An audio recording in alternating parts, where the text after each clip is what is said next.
We have to remember that when the pain is no longer necessary, the healing begins. That means when there is no benefit to pain, you learn another way. When the quadriplegic said to Jesus he wanted to be put in the water because there was a stream, a pool of water that bubbled once a year, and if you're the first one in it, you get healed. As I've said many times before, the conversation probably went something like this. Well, you know, I can put you in that water. But if I do that, that means you're going to be healed. Oh, yes, God, that's what I want. I want to be healed. Nobody's going to McDonald's for you. You've got to go yourself. No one's going to give you money in your tin cup. You're going to have to get a job. People aren't going to go along with your program because you have problems. You're going to have to conform to something more like the world. Solve your own problems. And solve your own problems.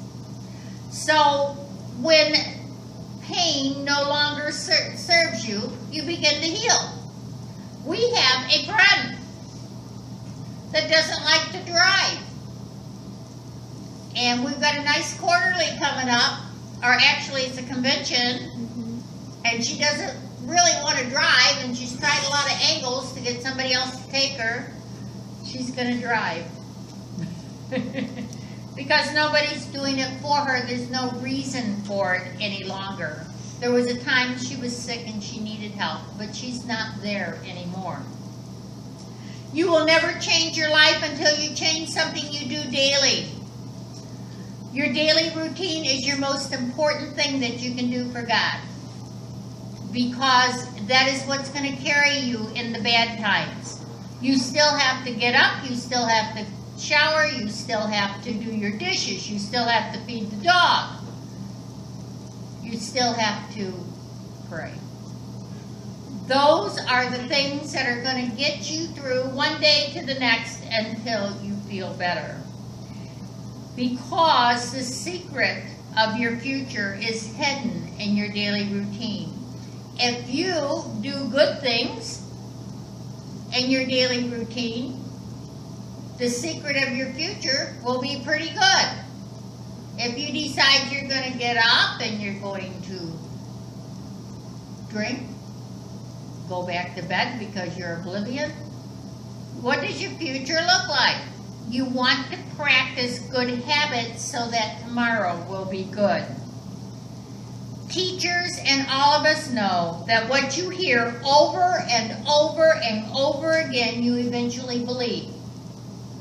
I'm here to tell you that the politicians know that too. What you listen to over and over and over again, you're going to believe.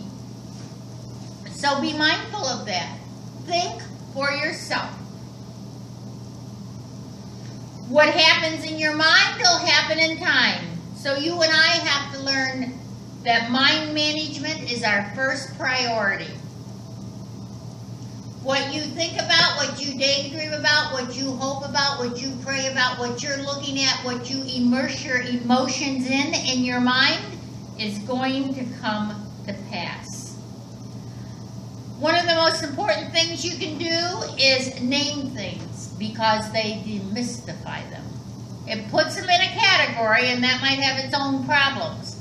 But with people like myself who hold a position in religious institutions, people that try to make themselves look better, people that try to make themselves look like they know more or more worthy, and you don't know what they're talking about because you don't have a name for it. When you were a kid, your mom wanted to know where you were going, and you didn't want her to know where you were going. You might have tried, I'm going off, I'm going out, I'll be back.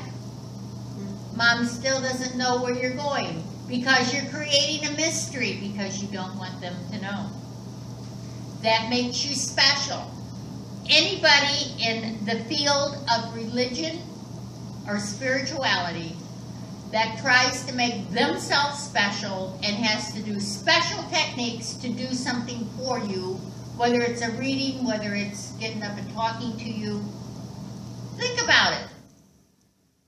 You need to think about what they're doing, because you need a conscious contact with God, and each of us have that.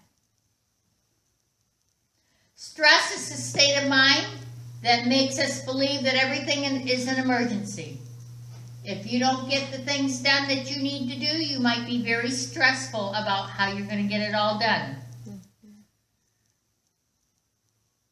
Donna's granddaughter, years ago, had an emergency. Grandma, I have this emergency. And I even forget what the emergency was now. It might have had something to do with watching Carter. Might not have. Maybe she needed to go somewhere. Maybe she had an appointment. And Donna couldn't do it for her. She was busy. She was busy doing something else. And she says, you know, Megan, you didn't talk to me about this.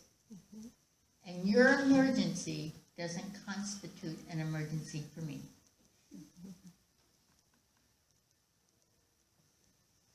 When your faith walks out of your life, fatigue will set in. Your faith, I better reword that. Your faith walks out of your life when fatigue sets in. If you are tired, you are more vulnerable to losing your faith.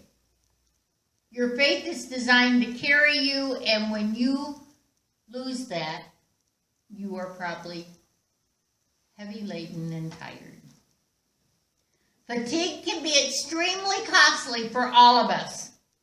A tired mind rarely makes a good decision, and one bad decision can create countless tragedies. That's in Genesis, the 2nd chapter. Each relationship you have is going to nurture you, or it's going to weaken you within. If it nurtures you, it makes you feel good. It makes you feel big. It makes you feel worthy. If it weakens you, it makes you kind of small. Maybe you're going to walk on eggshells around somebody. You don't feel quite as good about it. You may not feel worthy of that person. Or maybe you might not feel worthy that you're worthy in their eyes. You'll always will move towards someone who increases you and away from anyone who decreases you. Donna and I did a workshop this weekend in Highland, Michigan. There's a girl there, her name's Nikki. She has a way of making you feel like you are the most special, the most important. It's a gift. Yeah. I don't know if she's worked at it or if it just comes natural to this gal. But whenever I am in her presence, I feel good. I feel big, I feel worthy, I feel acceptable, and I feel like whatever I'm doing for her and her church is the best thing that's ever been done before. Mm-hmm. And if she makes me feel that way, she makes everybody she touches feel that way. She does. That is how we should be making all people feel. We might have to invite Nikki down here so she can show us how to do it. I like her. I like her because she has a skill that I want to perfect, because I see perfection in that skill of hers. She just treats Donna and I like we are the best thing she ever knew, and we are the greatest people. They have a speaker at that church this weekend, Reverend Betty, and I know that she will treat Reverend Betty like she's gold, like she's the best thing, because that's how Nikki treats people. And that's what you and I want to do, because we make them feel good. I walk away from Nikki, and I don't think much about how Nikki looks or what she was wearing. I couldn't even tell you. I feel good about how she made me feel when I was there. Donna and I want to do things for her church. Yeah, we enjoy it. Jesus taught the same truths over and over again, because we all know what you hear over and over again, you're going to believe, especially if it makes sense to you. Well, you're going to believe it anyway. It doesn't have to make sense, but it's easier if it makes sense to you. Jesus said that your words reveal the kind of heart that you have. Watch what people say, and that's going to tell you who they are. Set your goals. Jesus knew that every great achievement required a willingness to begin small. Everything big starts small. An oak tree begins as an acorn. You have to start small, because if you start small, you learn a good foundation. You trip, you stumble, and you keep focused, and you move forward. We come into this world small so that we can create a good foundation for ourselves as we learn. First we learn guiding through our parents, and then we learn what society has to teach us. And I'm here to tell you, if mom and dad can't teach you something, society will. Patience is the weapon that forces deception to reveal itself.